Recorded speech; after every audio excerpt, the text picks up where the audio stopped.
এই কথাটা শওকত বাবুর বলার কতটা রাইট আছে এটা তো প্রশ্ন থেকে যাবে। যদিও তাদের দলের অভ্যন্তরীণ ব্যাপার, আমি বলতে পারি না, তাকে আমি বেশি জ্ঞান দিতে পারবো না। যেহেতু ব্যাপারটা যখন মিডিয়াতে এসেছে আপনি প্রশ্ন করছেন, আমি তাহলে বলি, তাহলে আরাবুল ইসলাম আবার প্রেস করে বলবে যে শওকত মোল্লা দিদিমাকে অর্থাৎ তখন মমতা ব্যানার্জির সাথে কি আচরণ করেছিল, জীবনতলায় প্রোগ্রাম না করতে দেওয়ার জন্য সর্বোচ্চ কি চেষ্টা করেছিল, সেই আবার এসে ভাঙড়ের অবজারভার হয়ে গেল।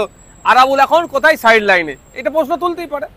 আমি তো ডে ওয়ানে বলেছিলাম যে শওকত সাহেব কাসেম সিদ্দিকী সম্পর্কে বাজে মন্তব্য করতো, সময় এসেছে কাসেম সিদ্দিকীকে স্যার সম্বোধন করতে হবে। ভাইয়ের পক্ষেও নয়, আমি অন্যায়ের বিরুদ্ধে। না না, সেটা তো ভাইজান জবাব দেবেন। তৃণমূল কংগ্রেসের এখন সাধারণ সম্পাদক পদে উনি হয়ে আছেন, উনি জবাব দেবেন। তার দলের এখন অন্য নেতারা কি বলছেন সেটা জবাব দেবেন। আরাবুল ইসলামের সময় ভালো ছিল পরিস্থিতি, এখন কি খারাপ হচ্ছে? মোটেও কারো সময় ভালো ছিল না। একজন অধ্যাপিকাকে জগ ছুড়ে মারতো এই ধরনের নেতা, আর অন্যজন প্রশাসনের সহযোগিতা নিয়ে আইএসএফ এর নিরীহ ছেলেদের নামে মামলা দিয়ে কেস খাওয়াচ্ছে। এই হচ্ছে তফাৎ। একজন সার্টিফাইড নোটোরিয়াস ক্রিমিনাল, আর অন্যজন এই তোলাবাজি হ্যানত্যান করার অপরাধে অলরেডি জেল খেটে নিয়েছে। এটা দুটো তফাৎ, এতটুকুই। 14 তারিখে আমি মুর্শিদাবাদের দমকলে গিয়েছিলাম। আপনাদের মতোই সাংবাদিক বন্ধু একটা প্রশ্ন করেছিল, এই দমকলে গোষ্ঠীদ্বন্দ্বর সুযোগে কি আপনারা ভালো রেজাল্ট করবেন? তাদের প্রত্যুত্তর আমি একটা কথাই বলেছিলাম যে তৃণমূল কংগ্রেসের কোথায় গোষ্ঠীদ্বন্দ্ব নেই আমাকে সেই জায়গাটা বলুন। টপ টু বটম পর্যন্ত ওদের খোঁজ নিলে দেখা যাবে রেসারেসি চলছে। এই একটাই তো রেসারেসি, কে কত টাকা তুলতে পারবে। আদর্শগতদের লড়াই নয় তো, যে এত মানুষকে ফ্যাসিলিটি আমি দিচ্ছি বা অমুক দিয়েছে আমাকে তার থেকে বেশি ফ্যাসিলিটি দিতে হবে, এই লড়াই নয়। এদের লড়াইটা হচ্ছে কত কে তোলাবাজি করতে পারবে। এই এসটিএসসি সার্টিফিকেট যেগুলো আছে, ফেক এসটিএসসি সার্টিফিকেট ইস্যু করিয়ে যারা এসটিএসসি নয় তারা এমবিবিএস ডিগ্রি করে নিচ্ছে। ফেক এসটিএসসি সার্টিফিকেট ইস্যু করিয়ে ও অরিজিনাল যারা এসটিএসসি তাদের কোটায় চাকরি করে নিচ্ছে। এটা কারদের আমলে হচ্ছে? এই সমস্ত নেতাদের দুর্নীতির জন্য হচ্ছে। এরা মাল নিচ্ছে, এগুলো করিয়ে দিচ্ছে। এর কম্পিটিশন তো চলছে, এদের আদর্শগত কোনো লড়াই নয়। না, এখানেই বলা বাহুল্য, শিলিগুড়ি থেকে শুরু করে রাজ্যের বিভিন্ন জায়গায় দেখা যাচ্ছে 35,000 টাকা, 30,000 টাকা, 32,000 টাকা দিলে আধার কার্ড সার্টিফিকেট সমস্ত সবই পাওয়া যাচ্ছে। দক্ষিণ 24 পরগনার একটি বিধানসভার একটি অঞ্চলে প্রায় 3,000 থেকে 3,500 ফেক বার্থ সার্টিফিকেট পাওয়া গেল। মানে বুঝতে পারছেন, আমাদের ঘরের পাশেই তো। আমিও দক্ষিণ 24 পরগনার একজন বিধায়ক। মানে রাজ্যে মমতা ব্যানার্জির সরকারে যারা আছেন, সেই আপনার তৃণমূলের নেতা থেকে আর আধিকারিকদের একটা অংশ মিলেমিশে রাজ্যটাকে পুরো রসতলে পাঠাচ্ছে। অবৈধ যারা নাগরিক তাদেরকে নাগরিকত্ব দেওয়ার যে সমস্ত প্রুফ সেগুলো দিয়ে দিচ্ছে। অবৈধ যারা এখানে এসে ভোটাধিকারের ক্ষমতা যাতে পায় তার জন্য ভোটার কার্ড বানিয়ে দিচ্ছে, আধার কার্ড বানিয়ে দিচ্ছে। শুধু তাই নয়, লক্ষ্মীর ভান্ডার, বাংলাদেশে বাড়ি, সে তাকে লক্ষ্মীর ভান্ডারের ব্যবস্থা করে দিচ্ছে তৃণমূলের আমলে। আর কি দেখতে বাকি থাকবে আমাদের?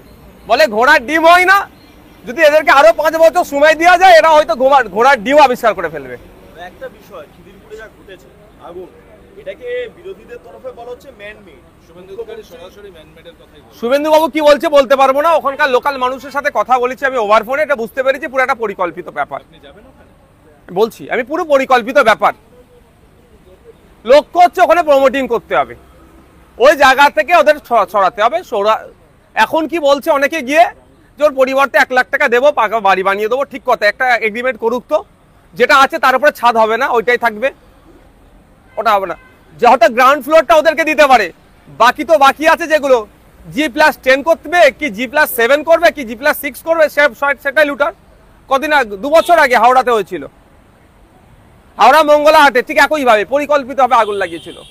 আমাদের স্পষ্টভাবে দাবি হচ্ছে যে আগুন কিভাবে লেগেছে এই ঘটনার পূর্ণাঙ্গ তদন্ত করতে হবে, যারা ক্ষতিগ্রস্ত হয়েছে ক্ষতিপূরণ দিতে হবে। 2024 সালে পার্লামেন্টে একটা রিপোর্ট পেশ হয়েছিল, সেই রিপোর্টে বলা হচ্ছে এই প্রত্যেকটা রাজ্যের যে ফায়ার ব্রিগেড ডিপার্টমেন্টের কর্মী সংখ্যা এবং কোথায় কোথায় দুর্বল আছে, এই দুর্বল রাজ্যগুলো কোথায় কোনগুলো।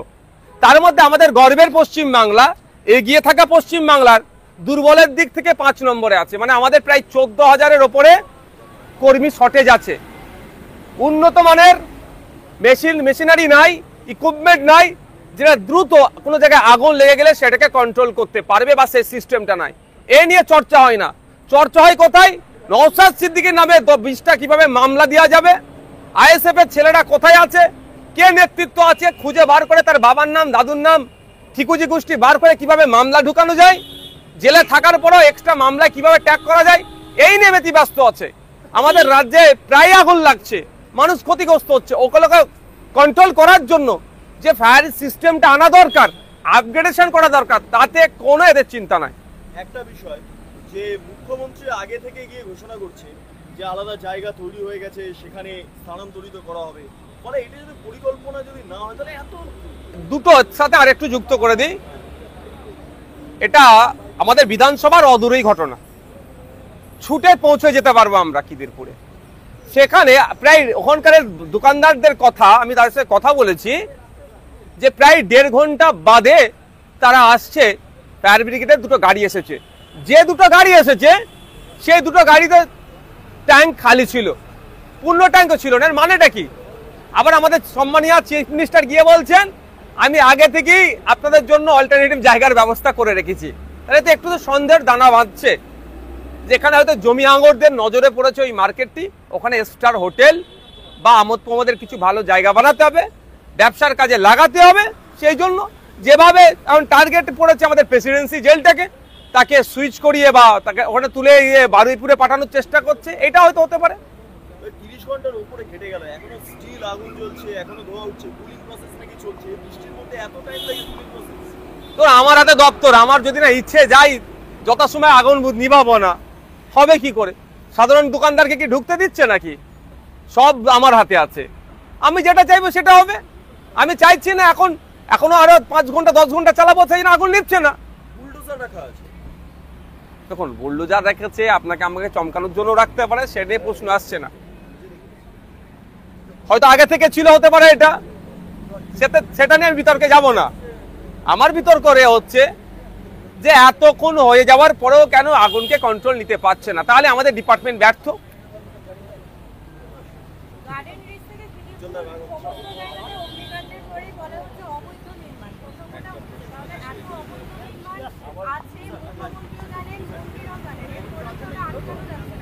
অবৈধ নির্মাণ আটকানোর দায়িত্ব হচ্ছে তো প্রশাসনের।